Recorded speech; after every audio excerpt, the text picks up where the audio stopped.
पर्युषण में लोग उपवास करते हैं, व्रत करते हैं।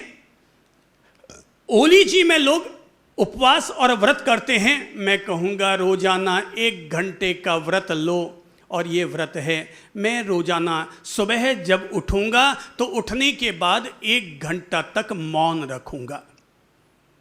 उसका परिणाम अद्भुत होगा।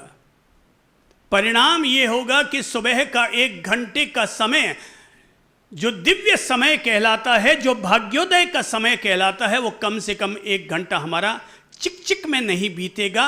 वो 1 घंटा हमारा शांति, मौन, ध्यान, आराधना, उपासना, इन सब में हमारा 1 घंटा बीतेगा। एक बात तय है, अगर आपने 1 घंटे का मौन का व्रत ले रखा है सुबह सुबह, तो अब वो 1 घंटे के मौन के व्रत को अगर आपने व्रत माना है, तो मैं समझता हूँ फिर आप अखबार तो लेकर के नहीं बैठेंगे, क्योंकि मेरे मौन का व्रत लिया हुआ है। तो मौन का व्रत है तो अखबार भी नहीं पढ़ेंगे। आपकी इच्छा होगी इस समय में कोई प्रभु की आराधना कर लूँ, भक्तामर का पाठ कर लूँ, नवकार मंत्र का जाप कर लूँ, गायत्री मंत्र का जाप कर लूँ, या मेडिटेशन कर लूँ, और कुछ नहीं तो शांत एकांत में बैठकर अपनी आती जाती सांस धारा पर अपना मेडिटेशन करके अपने अंतर मन को भी और अधिक शांति में बनाने का अभ्यास कर लेता हूँ। महावीर ने मौन रखा, बुद्ध ने अपने साधना काल में पूरे 5.5 साल 6 साल तक लगातार उन्होंने मौन रखा। एक बहुत अच्छी ध्यान पद्धति है विपश्यना पद्धति। वहाँ पर 10 दिन का कैंप होता है और 10 दिन संपूर्णतः मौन रखना अनिवार्य होता है। क्यों मौन? क्यों मौन? इसलिए क्योंकि उन्हें पता है कि जो काम मेडिटेशन करता है उतना ही काम मौन करता है। क्योंकि मेडिटेशन में हम मन को शांत करने का अभ्यास करते हैं, और मौन खुद ही अपने आप में हमें शांति की तरफ ले जाता है। अब भाई बोलूँगा तो आपसे, आपके पास बैठूंगा, आपके पास आऊँगा जाऊँगा, और मुझे बोलना ही नहीं है। अब जैसे कि मैंने कहा कि मैं रोज़ाना 12 घंटे मौन रखता हूँ, तो जब मैं सूर्यास्त हो जाता है, अंधेरा पड़ने लगता है, तो आरती यहाँ सब लोग करते हैं, आरती में शरीक होता हूँ। वहाँ से जैसे ही अपनी संध्या वंदन प्रतिक्रमण के लिए प्रस्तुत होते हैं, बस उस समय मौन लेता हूँ। अगले दिन अपनी साधना, आराधना, उपासना, ध्यान से निवृत्त होने के बाद फिर अपनी वाणी का उपयोग प्रारंभ करता हूँ। तो उस मौन के दौरान मेरे भले कोई आए, चाहे कोई जाए, चाहे कुछ घाटा लगे, मुनाफा हो, कोई सम्मान दे, कोई अपमान दे, मैं निःशब्द रहता हूँ। मुझ पर किसी के आवागमन का कोई असर नहीं होता। मेरे मन में इच्छा भी नहीं होती और इतने बड़े बड़े लोग आगे मैं भी जाकर के उनके बीच में बैठूँ। नहीं, मौन यानी मौन। मौन यानी आदमी मर गया, गैल छूटी। मौन हो गया यानी गैल छूटी। अब किसी के साथ नहीं, जीव अकेला आता है और अकेला जाता है। अपने उस एकत्व अभाव में स्थिति पाने के लिए मौन अपने आप में संजीवनी औषधि का काम करता है। खास तौर पर मैं प्रेरणा दूंगा कि जब जब नेगेटिव वातावरण बन जाए, घर में शोरगुल होने लग जाए, तब तब खास तौर पर 20 मिनट का मौन ज़रूर ले लो।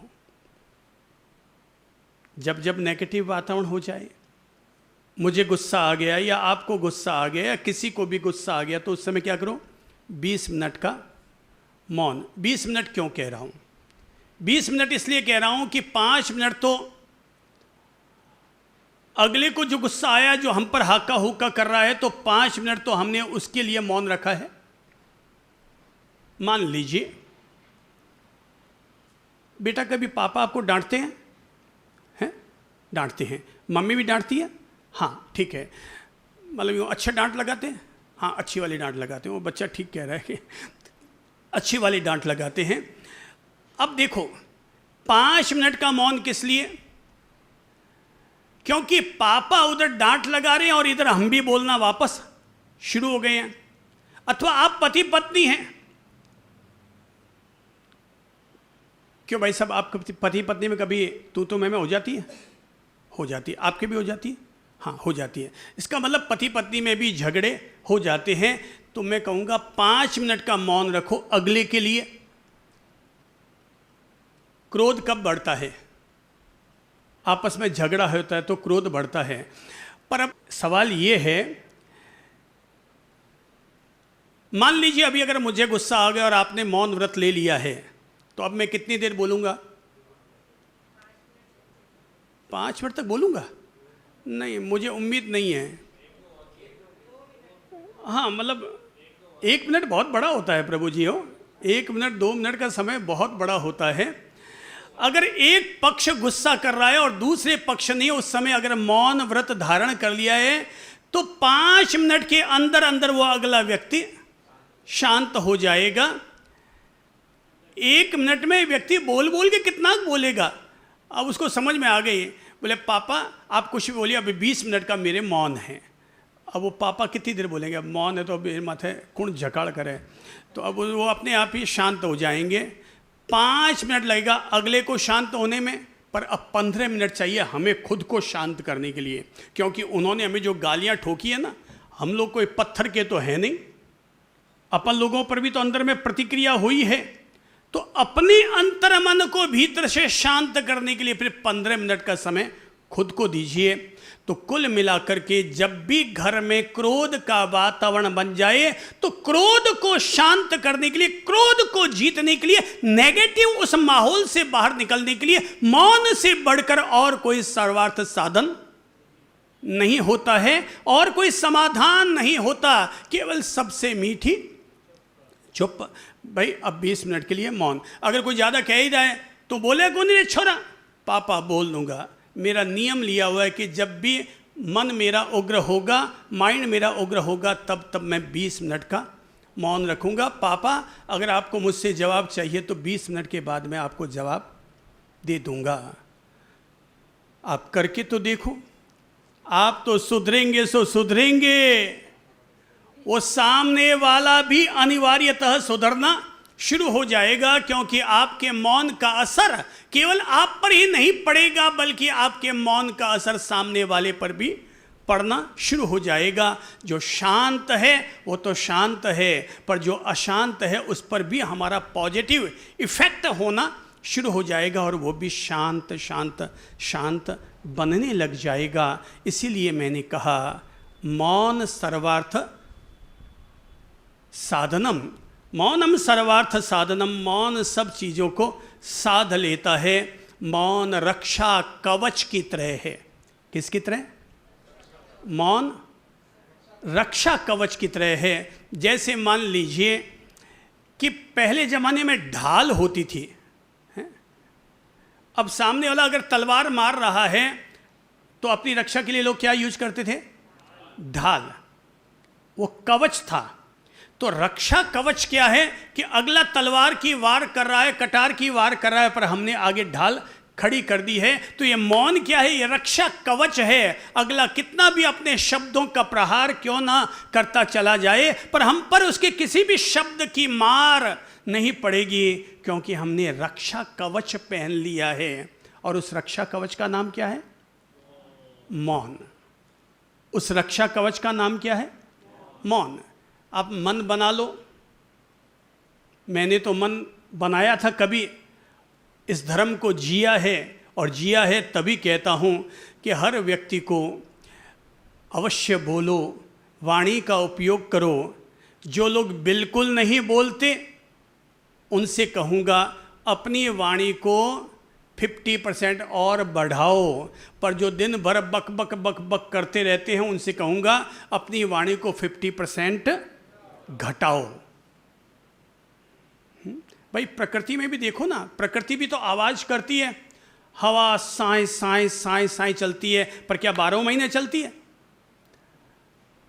वो शांत भी होती है। अग्नि जलाओ तो उसमें भी आवाज़ होती है, हवा में भी आवाज़ होती है, बादलों में भी आवाज़ होती है, पृथ्वी में भी आवाज़ होती है। आवाज़ और ध्वनि तो ये प्रकृति के हर हिस्से का परिणाम है। मैं गूंगा बनने के लिए नहीं कहता, पर मैं वाणी को संयमित रखने के लिए अवश्य कह रहा हूँ। भगवान ने एक बहुत दिव्य शब्द दिया है जिसका नाम है वचन गुप्ती और मनोगुप्ती। क्या है शब्द? वचन गुप्ती और मनोगुप्ती। तो वचन गुप्ती क्या है? वाणी को अपने नियंत्रण में रखना, ये है वचन गुप्ती। मनोगुप्ती यानी मन को गोपन करना, मन को अपने नियंत्रण में रखना, इसका नाम है मनोगुप्ती। यत्नापूर्वक, सजगतापूर्वक, सचेतनतापूर्वक वाणी का उपयोग करो, और जब जब लगे कि अभी वाणी को उपयोग करने की जरूरत नहीं है, तब तब वचन गुप्ती, अपनी वाणी को अपने संयम में ले आओ, अपने आप के नियंत्रण में ले आओ कि अब मुझे अधिक नहीं बोलना है। मैंने कहा मौनम सर्वार्थ साधनम, मौन हर समस्या का समाधान बन सकता है। इसे यूं समझिए, एक बार सम्राट अकबर के मन में इच्छा हुई कि बीरबल इतना ज्ञानी है तो पता नहीं इसके पिता कितने बड़े ज्ञानी होंगे। तो बोले बीरबल के पापा से भी मिला जाए, और उन्होंने अगले दिन सुबह सुबह ही समाचार दिलवा दिया अकबर ने बीरबल के पिता को कि मैं सुबह 11 बजे आपसे मिलने के लिए आ रहा हूं। और जैसे ही बीरबल के पिता को ये संदेशा पहुंचा तो बीरबल के पिताजी तो घबरा गए। अब ये कोई ज़रूरी थोड़ी है कि बेटा ज्ञानी है तो बाप भी ज्ञानी हो, ये तो कोई गारंटी नहीं है, अथवा पिता ज्ञानी है तो बेटा भी ज्ञानी होगा, ये तो कोई ज़रूरी नहीं है। अब वो पिता घबराएगी और बीरबल के पास पहुँचे, बोले बेटा ये तो गजब हो गया, अकबर आ रहे हैं और कह रहे हैं कि उनकी इच्छा है कि जब बेटा इतना ज्ञानी है तो बाप कितना ज्ञानी होगा। सो मैं उनसे मिलने के लिए जा रहा हूँ, उनसे भी कुछ सवाल पूछूंगा। बेटा वो मुझे सवाल पूछेंगे, मेरा तो पानी उतरेगा सो उतरेगा, मेरे चक्कर में तेरा और पानी उतर जाएगा। बोल बेटा क्या करना चाहिए? बीरबल ने कहा पापा आप तो एक काम कीजिए, मौनम सर्वार्थ साधनम। आप तो जब तक अकबर घर पर रहे ना तब तक आप तो केवल क्या, मुंह पर अंगुली रखो, क्या है? सबसे मीठी चुप, सबसे मीठी चुप है। तो सबसे मीठा है ये, मिश्री से भी मीठा है ये, पेड़े और लड्डू से भी मीठा है ये, क्या? मौन। तो अब अकबर के आने पर बीरबल के पापा ने क्या किया? मौन धारण कर लिया। अब वो अकबर पूछे जा रहा है एक पर एक सवाल। उसको तो पता है कि बीरबल जब इतना ज्ञानी है तो उसके पिताश्री तो बहुत बड़े ज्ञानी होंगे, पर वो तो सारे सवालों के जवाब में क्या है? क्या है? अंगुली पर हाथ रखकर बोलो, अंगुली रखो मुंह पर, और क्या है? मौन है, मौन। अकबर के हर सवाल पर बीरबल के पिता ने एक ही चीज़ को स्वीकार किया था, वो है मौन। अकबर सवाल पूछते पूछते झेप गया कि साला बेवकूफ़ कहीं का, इतने सवाल पूछ रहा हूँ, किसी सवाल के जवाब में एक शब्द नहीं बोल रहा है। झेप झेपा करके अकबर वापस चला गया और सभा के बीच में बीरबल को बुलाकर कहा कि एक बात बता कि अगर किसी बेवकूफ़ से पाला पड़ जाए तो क्या करना चाहिए? अगर किसी बेवकूफ़ से पाला पड़ जाए तो क्या करना चाहिए? बोले वही करना चाहिए जो मेरे पिता ने आपके सामने किया है, वही करना चाहिए।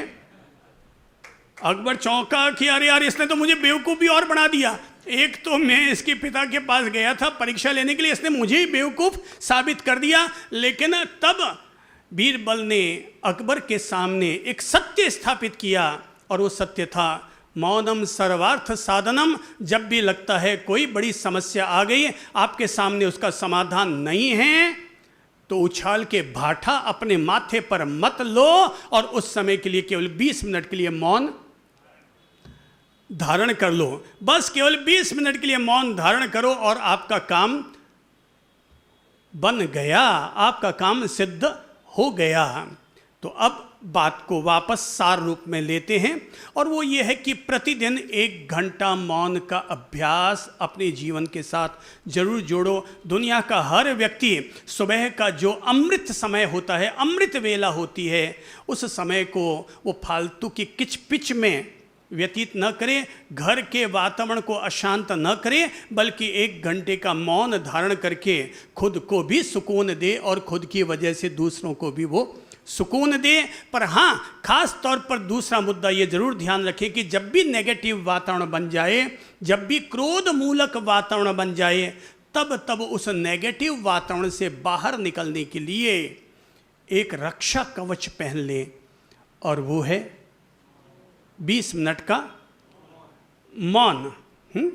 जैसे कोई भूत प्रेत की बाधा होती है ना, तो लोग कहते हैं लो भाई मैं तुझे ये तंत्र का ये ताबीज पहना देता हूँ, वो फिर कोई भी भूत प्रेत तुझ पर हावी नहीं हो पाएगा। भाई मैं आप लोगों को वही ताबीज आज दे रहा हूँ जिसका नाम है मौन, और इस ताबीज में कोई रुंड मुंड स्वाहा लिखा हुआ नहीं है। इस ताबीज में केवल फेविक्विक लगाने का काम आपको अपने होठों पर करना है कि 5 रुपये का फेविक्विक लगा करके जैसे होठों को बंद कर देते हैं ना, वो क्या हुआ कि एक पिता ने अपने पुत्र से कहा कि यार आज क्या बात है, तेरी मम्मी सुबह से आज 3 घंटा हो गया अभी तक चुप बैठी है, एक बार एक शब्द नहीं बोली, वरना वो तो पूरा माथा खा जाती है। बोले पापा वो चुप बैठी है ना, वो मेरी वजह से है, ये गलती मुझसे हो गई। बोले क्यों, ऐसा क्या हुआ बेटा, धन्य है तुझे, जो काम मैं ना कर सका वो काम तूने कर दिया, आखिर किया क्या। बोले पापा दरअसल क्या हुआ, मम्मी ने मुझसे लिपस्टिक मांगा था, पर मैंने भूल से उनको लिपस्टिक की बजाय फेविस्टिक ले जा करके दे दिया था, मम्मी ने झट से वही लगा लिया। पापा वो तब से वही चिपका हुआ है और मम्मी चुप है। पापा ने कहा बेटा धन्यवाद तुझे, धन्यवाद, जो काम मैं न कर पाया वो काम तूने कर दिया। तुम मौन रख कर देखो तो सही, तुम्हारी 100 समस्याओं का समाधान अपने आप निकलना शुरू हो जाएगा, अंदर की ताकत अपने आप बढ़ने लग जाएगी। देखो समझो मौन के फल क्या होते हैं, मौन के लाभ क्या क्या हो सकते हैं। नंबर 1, चलो अपन लोग कोशिश करते हैं बोलने की सब लोग अपनी तरफ से कि मौन का फायदा क्या क्या हो सकता है। नंबर 1 कौन बोलेगा, चलिए मौन का लाभ। नंबर 1 ने कहा कि झगड़ा नहीं बढ़ेगा। वेरी गुड, सब लोग नोट करते जाइएगा। पहला फायदा कि झगड़ा नहीं बढ़ेगा। नंबर 2, सामने वाला कभी भी हम पर हावी नहीं होगा। दूसरा फायदा, वेरी गुड। तीसरा फायदा, सामने वाला बेवकूफ़ साबित हो जाएगा। ये थोड़ा हल्का हो जाएगा पर ठीक है, ये भी ठीक है, सामने वाला बेवकूफ़ साबित हो जाएगा। हाँ, चौथा, समता सिद्ध होगी। Very good. 5वां फायदा, एनर्जी सेविंग होगी। हम जो वाणी का उपयोग करते हैं इससे हमारी ऊर्जा लगातार खर्च होती है। भाई जैसे दीपक जलता है ना, तो बाती भी जलती है और तेल भी जलता है, वैसे ही हम जब ज़्यादा बोलते हैं तो हमारे अंदर से ऊर्जा भी खर्च होती है। अब सोचो अगर हम आपके सामने आते हैं बोलते हैं तो हमारी ऊर्जा खर्च होती है कि नहीं है? ऊर्जा खर्च हो रही है ना, लगातार बैटरी अंदर से वापस हमें इसको चार्ज करना पड़ेगा। तो बोलने से ऊर्जा हमारी अति मात्रा में खर्च होती है, पर मौन रखने से वो ऊर्जा हमारी सेव होती है। Very good. अगला छठा फायदा, वेरी गुड, आंतरिक सहन शक्ति बढ़ती है। बहुत अच्छा कहा सीए साहब आपने, आंतरिक सहन शक्ति बढ़ती है। 7वां फायदा है पॉजिटिविटी आती है। Very good. 9वां फायदा, मन शांत और सहज बना हुआ रहता है। अंतिम 10वां फायदा एक और बता दीजिए कोई। रिश्तों में दरार आने से बच जाती है। देखो भाई, मौन एक फायदे 10। बकबक कम करो, बकवास कम करो, मौन शांत रहो, वो ज़्यादा अमरता देगा, वो ज़्यादा हमें यश देगा। ज़्यादा गौरव देगा, हमारे वातावरण को पॉजिटिव बनाएगा, हमारे भीतर आंतरिक शक्ति को बढ़ाएगा, हमारा तनाव कम करेगा, हमारी आसक्तियों को मिटाने में हमारी मदद करेगा, हमारे भीतर वचन सिद्धि और वचन सत्य होने का आशीर्वाद हमें अपने आप प्राप्त हो जाएगा। कुल मिलाकर के मौन के बहुत सारे फायदे हैं, मौन के बहुत सारे फायदे हैं। कितने लोगों ने आज मन बना लिया कि हम रोजाना 1 घंटे का मौन रखेंगे? कितने लोगों ने हाथ खड़ा करके बताइए तो, कितने लोगों ने मन बनाया कि हम 1 घंटा रोजाना मौन रखेंगे? 2-3 लोगों ने हाथ खड़ा नहीं किया, उनको बकबक करने की इच्छा है। योग करती हूं तो वैसे ही मौन हो जाता है? नहीं, 2 चीजें हैं। एक तो होता है वैसे ही, एक तो होता है उपवास करती हूँ, और दूसरा है कि आज खाने को नहीं मिला इसलिए अपने आप ही उपवास हो जाता है। उपवास का त्याग करके उपवास करो तो मौन का व्रत बोध रख करके मौन करो, ध्यान रखना। Very good. जितने लोगों ने अपना मन तैयार किया है, दुनिया भर में जो भी लोग हमें यहाँ से सुन रहे हैं, मैं उन सब से अनुरोध करूँगा, केवल 31 दिन के लिए मौन व्रत रोजाना 1 घंटा धारण करके देखो, और अगले महीने की 1 तारीख को तब निर्णय करो कि मौन ने मुझे क्या दिया और क्या नहीं दिया। ध्यान रखिएगा, मौन के दौरान अगर कभी कोई बात हो भी जाए तो उसे भवितव्यता मानो, जो होना था वो हो रहा है, मेरे मौन है, जो होना है सो